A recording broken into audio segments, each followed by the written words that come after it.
Rapid Fire Book Reviews, Part 1. We've got a mix of fiction and nonfiction today because as much as I love a professional and personal development book, reading fiction just opens up a different part of your brain.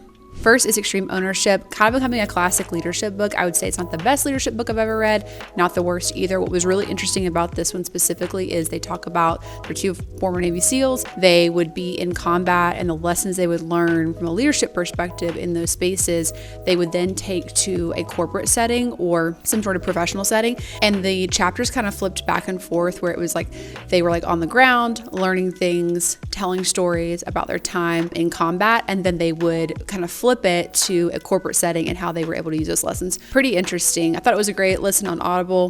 Definitely recommend if you're looking for a new leadership book. Number 2 is The Nightingale. This is a great historical fiction book. If you enjoy historical fiction, you will love Kristen Hanna. This is my second book of hers.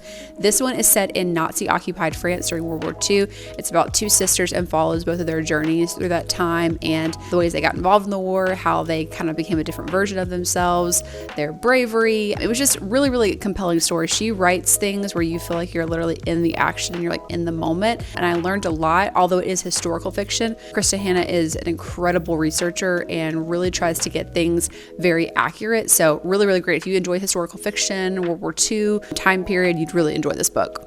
Number 3 is another leadership book I read over Christmas break, Unbeatable Mind. I've read a lot of former Navy SEALs that then write leadership books or memoirs or whatever. I've read Goggins, I've read Jocko. This one's very different. It's a very different sort of approach. He's a very holistic person. He talks a lot about yoga and meditation and spiritual practices to create a toughness of the mind.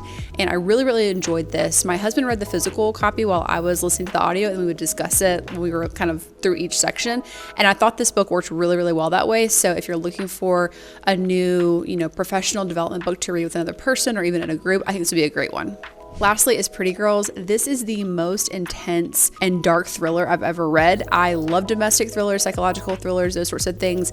I did not realize exactly what I was getting into when I started this one, but it was so compelling. It was incredibly well written. It was so layered, tons of little twists, a bunch of big twists. It is set in Georgia, so I really enjoyed that. She captured Atlanta and the Athens area really well. It's extremely intense. I do want to say that and pretty dark at times, but such a compelling read and such an interesting story. Like and follow for part 2.